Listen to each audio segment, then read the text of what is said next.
కారం రంగు రుచితో ఉంటుంది. ఆచి మిరపపొడి అదరగొట్టే కారం రంగు రుచి. తెలంగాణలో ఇప్పుడు కాషాయ దళం కదం తొక్కుతోంది. గల్లీ నుండి ఢిల్లీ స్థాయి వరకు ప్రతి నాయకుడు ప్రతి ఒక్కరిలో జోష్ కనిపిస్తోంది. గెలిచిన వాళ్ళు గెలవని వాళ్ళు అనే తేడా లేనేలేదు. కమలనాథులంతా తెగ సందడి చేస్తున్నారు. కానీ ఆయన తీరు మాత్రం కొంచెం తేడాగా కనిపిస్తోందట. ఎంపీగా గెలిచినా ఏమీ ఎరగనట్టు ఏమీ తెలియనట్టు వ్యవహరిస్తున్నారట. ఇంతకీ ఆ స్థానం బీజేపీకి అచ్చి రావటం లేదా, లేక ఆ స్థానంలో ఎవరు గెలిచినా ఇంతేనా? కారు దిగారు, కాషాయ కండువా వేసుకున్నారు, ఎంపీ అయ్యారు, ఆ తర్వాత సైలెంట్ అయ్యారు. గందరగోళంగా గోడం నగేష్ తీరు. అనుకున్న స్థాయిలో ప్రాధాన్యం దక్కడం లేదా? వచ్చామా గెలిచామా ఆ తర్వాత సైలెంట్ గా సైడ్ అయ్యామా అన్నట్టుంది ఆదిలాబాద్ బీజేపీ ఎంపీ గోడం నగేష్ వ్యవహారం. సాధారణ ఎన్నికలకు ముందు అనూహ్యంగా కారు దిగి కాషాయ కండువా కప్పేసుకున్న నగేష్ ఏకంగా ఎంపీ టికెట్ దక్కించుకున్నారు. అంతేకాదు జాక్పాట్ లో ఎంపీగా కూడా గెలిచేశారు. అయితే గెలిచాక ఆయన తీరు పూర్తిగా మారిపోయిందనే చర్చ జరుగుతోంది. ఇప్పుడు అటు పార్టీకి అందుబాటులో ఉండడం లేదు, ఇటు స్థానిక ప్రజలకు అందుబాటులో ఉండడం లేదు.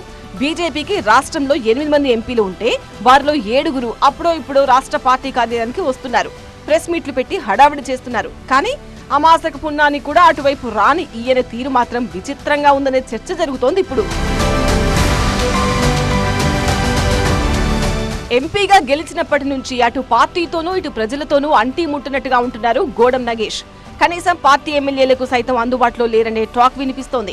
ఓ రకంగా చెప్పాలంటే ఇక్కడ ఎంపీ నగేష్ కంటే బీజేపీ ఎమ్మెల్యేలే యాక్టివ్ రోల్ పోషిస్తున్నట్టు పార్టీ వర్గాలే చెప్పుకుంటున్నాయి. దీంతో ఇక్కడ కాషాయ పార్టీ జాతకమే ఇంత, లేక బీజేపీ విషయంలో ఇక్కడ నేతల తీరే ఇంత అనే అనుమానం కలుగుతోంది. ఆదిలాబాద్ లోక్సభ స్థానంలో బీజేపీకి ఇది వరుసగా 2వ గెలుపు కాగా 2019లో ఆదిలాబాద్ నుంచి బీజేపీ ఎంపీగా విజయం సాధించిన సోయం బాపురావు సైతం ఇలాగే వ్యవహరించారు. పార్టీతో అంటీ ముట్టినట్టుగా వ్యవహరించి కాషాయ శ్రేణుల్లో గందరగోళం సృష్టించారు. దీంతో 2024లో ఆయనకు టికెట్ నిరాకరించిన అధిష్టానం బీఆర్ఎస్ నుంచి వచ్చిన గోడం నగేష్ ను బరిలో నిలిపింది.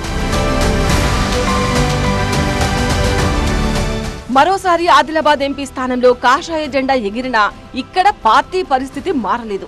ఎంపీగా గెలిచిన నాయకుల వ్యవహార శైలిలో మార్పొచ్చేలా కనిపించడం లేదు. గతంలో సోయం బాపురావు తరహాలోనే ప్రస్తుత ఎంపీ గోడం నగేష్ కూడా వ్యవహరిస్తున్నారనే టాక్ వినిపిస్తోంది. మాజీ ఎంపీలాగే ఈయన కూడా పార్టీలో ఉన్నారా లేరా అన్నట్టుగా వ్యవహరిస్తున్నారు. సాధారణ ఎన్నికల్లో గెలిచాక ఎక్కడా పార్టీ కార్యక్రమాల్లో నగేష్ యాక్టివ్ గా కనిపించడం లేదు.